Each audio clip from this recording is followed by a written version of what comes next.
Il-Prim Ministru Joseph Muscat ħabbar li permezz ta' żieda fil-finanzjament u eżerċizzju ta' pjanar aħjar, il-Gvern se jżid l-appartamenti għal housing soċjali minn 1200 għal 1700 li tfisser żieda ta' 42%. F'konferenza tal-aħbarijiet ingħad li 1000 appartament se jinbnew fi 22 sit fi 12 lokalità u se jsiru b'investiment ta' madwar 6 miljun euro mill-Fond tal-Programm għaċ-Ċittadinanza b'Investiment. Dr. Muscat assigura li ż-żieda ta' 500 appartament qed issir b'rispett sħiħ lejn il-liġijiet tal-ippjanar.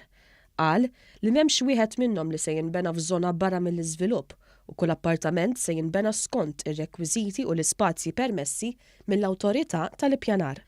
Is-Segretarju Parlamentari Rodrigue Galdes qal li dan mhux l-uniku proġett tal-Gvern f'dan il-qasam għaliex bħalissa qed jinbnew madwar 700 appartament ieħor f'16-il sit fosthom f'Birkirkara u s-Siġġiewi. B'hekk dan il-Gvern se jkun qed jibni total ta' madwar 1700 appartament ġdid tal-akkomodazzjoni soċjali. Personalment, pjan daqshekk ambizzjuż ta' bini ta' housing soċjali jien f'ħajti ma niftakarx.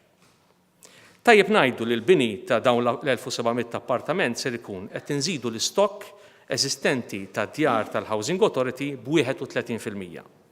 Dan meta tikkunsidra li fil-preżent il-pajjiż għandu 5445 appartament li jinkera għall-akkomodazzjoni soċjali. Din iż-żieda fl-appartamenti soċjali mhux se tedded bl-ebda mod il-kwalità tal-ħajja tar-residenti. Il-Prim Ministru ħabbar ukoll li fil-jiem li ġejjin il-Gvern se jnied ir-regolamenti l-ġodda dwar is-suq tal-kera biex fost oħrajn is-sit ikollu inċentiv biex isomm il-prezz tal-kera stabbli waqt li jiddaħħal reġistru b'kull kuntratt tal-kera f'Malta, xi ħaġa li s'issa qatt ma kienet mitluba mill-liġi.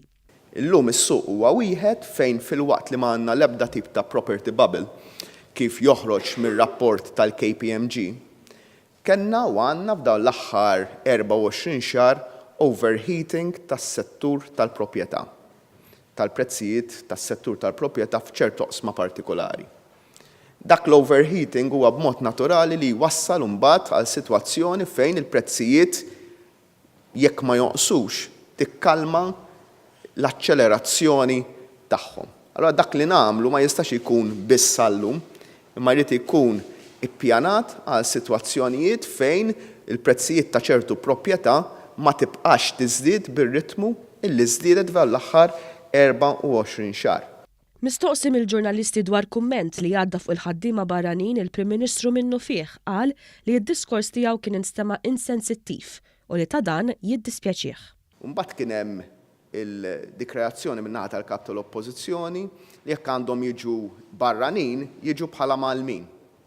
Għamilt il-punt tiegħi li if anything nixtieq nara l-Maltin li jkunu Malmin, dak li rid tinfisser, wara li rajt mill-ġdid dak li qed dak il-ħin u l-mod ta' kif ħarġet, naħseb li kont nidher u ninstema' li kont insensittiv u jiddispjaċini jekk weġġajt il-xaħat għax anke jien stess indunajt li l-mod ta' kif qed il-messaġġ li rid ngħaddi ma kienx dak li fil-fatt ħareġ.